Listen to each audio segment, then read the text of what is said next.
In this tutorial, I'm going to take the opportunity to show you how to animate a gun belt or an ammo belt using cloth. So first thing we're going to do is I'm going to go ahead and freeze everything else in the scene. And I'm going to create a plane that is roughly the same size as this box, which is the ammo belt actually. And I happen to know that there are 60 segments in the width, so I'm going to go ahead and make that 60. And then I'm going to align it to the center so that it is right down the center of the ammo belt. So I'm going to take the ammo belt itself and I'm going to skin wrap it to the plane, which I'm going to use as a cloth object. Now once the skin wrap is complete,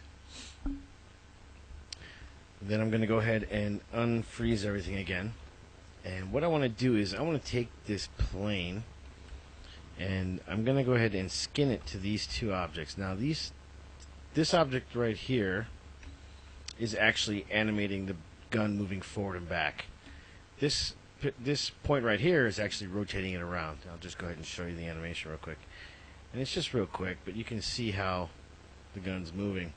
And then this point right here, I'm just kind of pulling it out so that I get a little, give to the belt itself. Okay, so let's go ahead and freeze everything else again. And I'm going to go ahead and skin that to those 2 points. Now all I really need to do is grab a couple points here, a couple verts, and you're going to weight these to the gun belt.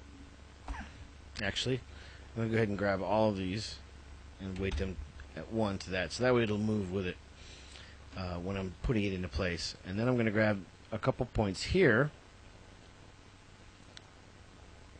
and I'm going to go ahead and weight those to that point. So now if I go ahead and just turn the skin out, just leave this sub-object mode and then drag the slide, you kind of see what's happening.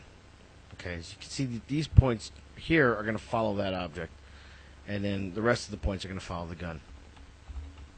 So all I have to do now, real simply, is grab the plane, and I'm going to throw a mesh select, just kind of close out the stack, and I'm going to put the cloth effects modifier on it.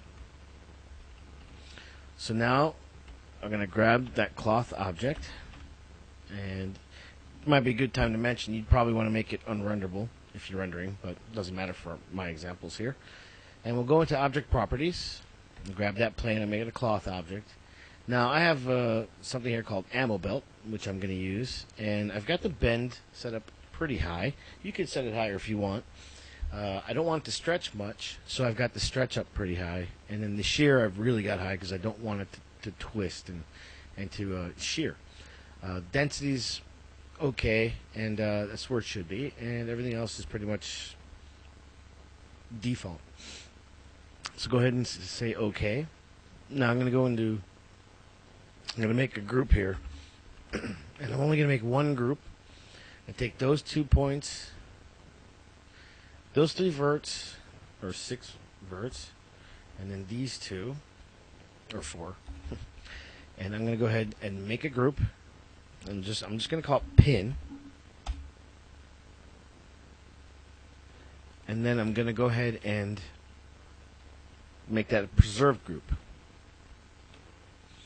So now the difference here in what I'm going to do using the preserve is I'm going to go ahead and I'm going to grab the properties from the object and say use these properties. And what I'm going to do is I'm going to set the bend to, say, 500. And I'm going to say keep shape and use edge springs. Also going to turn on soft selection. And I'm going to go ahead and basically get the selection out there so that I can keep it from bending at a sharp angle. It'll give a little bit of it'll have a little bit of stiffness to it.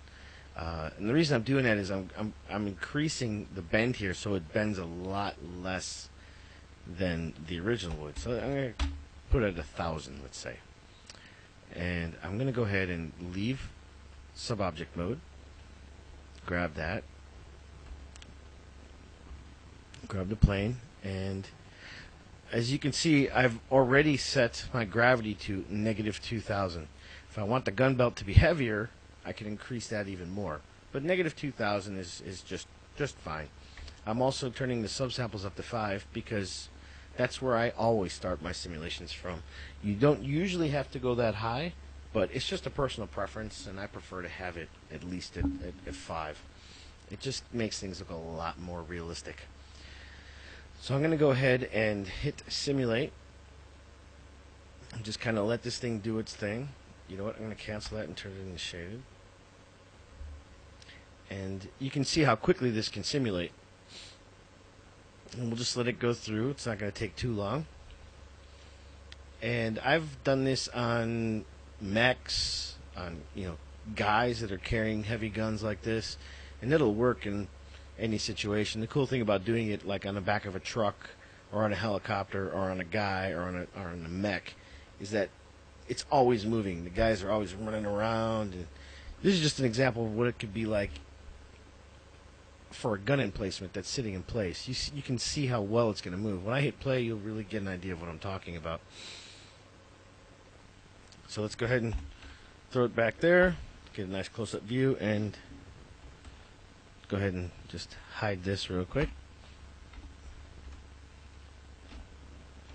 And just hit play. You can see it's got real great secondary motion. And you can see how quickly it's simulated as well. So you can throw this in wherever you want. I mean, you don't have to just...